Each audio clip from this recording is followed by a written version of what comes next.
Tuesday, the 7th of August 2012. Do as I say.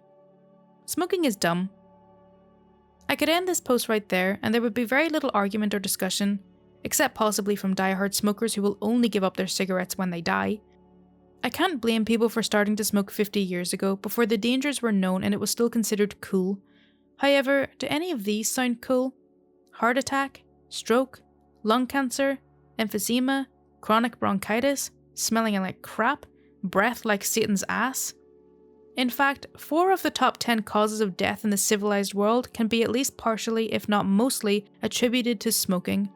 Almost 34% of all deaths are from heart disease, stroke, lung cancer, and COPD. Not to mention the fact that you just look like an idiot with a flaming stick of dried poisonous weed hanging off your yellowing fingers. Surprisingly, several of the surgeons who trained me have told me of the time when they were training, walking through the hospitals on morning rounds, leaving their cigarettes on the window ledge outside of their patients' rooms. One of the cardiac surgeons who trained me will still leave in the middle of a cardiac bypass to step outside for a breath of fresh air. Yes, he would scrub out of heart surgery to have a cigarette. As I was walking out of my office towards my car a few days ago, I noticed not 1, not 2, but 3 staff members of other doctors' practices sitting outside smoking. What kind of example are these people setting? How could I reasonably lecture someone on the dangers of smoking if that patient saw my receptionist or medical assistant with a cigarette on her lips as she walked in? Which brings me, finally, to my point. Do as I say, not as I do, is utter bull. Practice what you preach. Saturday, the 11th of August 2012. Friends. My wife is my best friend. She has been since we met 15 years ago. Whenever I have news, I want her to be the first to know. I care deeply for her, I trust her implicitly, and I tell her everything. That's what friendship is all about. Caring for other people, right? I guess some people didn't get the memo. Oh great, another great bastion of humanity just washed up in Trauma Bay number 2. This is what I said when the next patient rolled through the door. He was a young, healthy man, clearly heavily intoxicated, reeking of alcohol, and acting as obnoxious as humanly possible. It would have been very easy to dismiss him as just another belligerent drunk guy, because at that time we had no idea what happened. The guy was found down with bruising around his face, so he was either A. acting obnoxious while drunk and got beaten up, B. acting obnoxious while drunk and fell flat on his face, C. abducted by aliens, subjected to untold torture, and then went home and got drunk to try and forget the pain. I had a feeling this guy was going to land solidly in category A. Boy was I right. Sort of. The problem with severely inebriated patients is that we cannot rely on their physical examination. The term feeling no pain is not an exaggeration. People can have broken limbs, lacerations, and all sorts of injuries of which they are unaware of because of their intoxication. So after doing a complete physical exam, remember the ABCs? I had a suspicion that something else was going on, even mentioning to one of the nurses that I recently had a drunk patient who also turned out to have bleeding on his brain. So I decided to get a CT scan of his brain, spine, chest, abdomen, and pelvis, just to make sure that I didn't miss anything. And I'm glad I did, because he also happened to have bleeding in his brain. Now, the fact that I caught this isn't the point of the post. The reason I'm posting this is because, unlike with most of these patients, I found out why he was found down. It turns out he was at a pickup basketball game at night and was drinking heavily with his buddies. He made some stupid, obnoxious comment. I know, shocking. And one of the players suspended the game to beat the crap out of him. After he crumpled into a puddle in the middle of the basketball court, his friends pushed him to the side of the court and continued playing until someone called for a medic. How's that for friendship?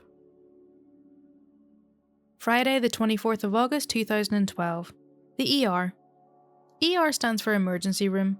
Yes, I understand you know this already, and I used to think that that was common knowledge. The key word here is emergency. If you have acute pain or trouble breathing, if you're bleeding, if you can't move your arm, the ER is the place that you should be. However, if you have the sniffles, a sore throat, or some vaginal discharge, go and see your doctor. The ER is not the place for you. It's not a walk-in clinic to serve your every need and whim. And all you're accomplishing is making the person with the real problem wait for 4 hours to be seen. Unfortunately, too many people these days just don't get it. On my last trauma call, the box went off around 11 PM. This is the emergency medical response system that is connected to all of the local hospitals, and it's what the ambulances and helicopters use to call in. Usually when it goes off, it means I'll be getting another patient. I wearily ambled over to the box to listen in and see what I would be getting. A gunshot victim? A stabbing? Ha! No. The ambulance driver came up on the box, explaining that he was transporting a young man with a history of bipolar disorder. His vital signs were all perfectly normal, and he was acting perfectly normal. But earlier that evening, when he was supposed to take half of his prescription pill, he had accidentally taken the whole pill, and he was coming in to get checked out. Incredulous, I looked at the nurse taking the call. She looked right back at me with a straight face. "We get these all the time," she said. Really? I wasn't sure who I should be more angry at, the patient for having the audacity to call an ambulance for something so ridiculously frivolous, or the ambulance team for actually agreeing to bring the moron in. Listen up, people. Believe it or not, ER does not stand for everything wrong, every rash, or exceptionally ridiculous. Well, maybe it does. Saturday, the 25th of August 2012. Never give up. What's the first thing that comes to mind when you think about a trauma surgeon? Patience, good hands, the ability to stay calm under pressure? Perhaps. Persistence may not seem like an obvious attribute of a good trauma surgeon, but it should. Just when all seems lost, the willingness to keep going under the direst of circumstances, despite overwhelming odds against you, may mean the difference between life and death. There's a certain look of death that some patients have. They just look like they're about to die. It's impossible to describe, but trust me when I say that it scares the absolute crap out of me. I had such a patient roll through the doors a while back. He was a 16-year-old kid who was stabbed once in the upper right portion of his abdomen. The medics called in and said that he was stable, but as they rolled through the door, the boy looked at me. His eyes rolled back, he went pale as a ghost, and slumped back against the bed. He had that look. Uh-oh. We quickly transferred him to our gurney and looked over him quickly. All he had was a tiny 1 centimeter stab wound just below his right ribs, but he had no pulse. He was dead. I assumed he had bled to death in his abdomen, so I quickly made the decision to perform a resuscitative thoracotomy, so-called cracking the chest. But doc, why open the chest when he was stabbed in the abdomen? An excellent question. The idea in this situation is to preserve blood flow to the brain, and the best way to do that is to clamp off the aorta to shunt blood upwards. The quickest and easiest way to do that is through the left chest. When we opened his chest, his heart was empty and still. He had bled to death internally. We had started pumping blood into him, and I started internal cardiac massage, basically CPR directly to the heart. After a few minutes, my assistant looked at me, frowned, and motioned for me to stop. No. This kid had just died a minute ago, and I was not about to give up yet. About a minute later, his heart started beating, weakly, but that was enough for me. As we continued transfusing him with as much blood as we could get our hands on, we wheeled him quickly down to the operating room. When we opened his abdomen, his entire blood volume was in there. As I suspected, there was a 1 centimeter laceration to the liver, but no other injuries.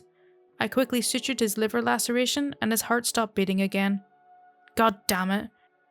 I did internal cardiac massage again and shocked him, but during all this, my assistant again tried to convince me that it was a lost cause.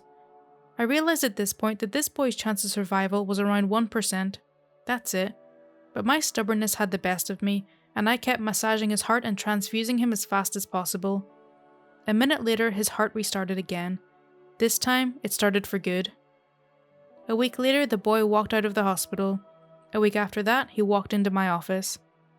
"Thanks for saving my life," he said with a shy smile. My wife likes to call me stubborn sometimes.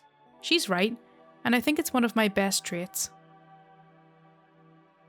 Wednesday, the 29th of August 2012. Hypocrite? I feel like I've been letting the readers down lately, posting inspirational stories and thank yous and such, but no more. I'm getting back to the stupid patient stories, and this one certainly qualifies. I'm not really sure what to make of this next patient though, maybe some of you can help me. I'm truly at a loss for words. A 30-year-old woman was brought to me having fallen down the stairs. She apparently struck the front of her neck on the banister and passed out briefly. When she arrived, she was awake and talking normally, and she was complaining of a headache and neck pain. She also said that she had just found out a week ago that she was pregnant, and she also admitted to having several vodkas that night and to smoking marijuana. She must have seen the ire rising in my face because she quickly explained that she didn't even like the taste of vodka, so it was okay. That's when the steam started to shoot out of my ears. In my mind, I started beating the crap out of her for being such a clueless cretin. In reality, I quickly and firmly explained that alcohol is extremely dangerous at this early point in the pregnancy. Despite the pregnancy, I told her that we needed to get a CT scan of her brain and neck to make sure that she hadn't seriously injured anything, and that we could shield the fetus with a lead shield to minimize any risk. Oh no, I can't expose my baby to radiation, I won't get those scans, no way. But dousing the embryo in vodka is okay? I just asked the nurse to have her sign against medical advice papers and leave. Then I walked out of the room without another word.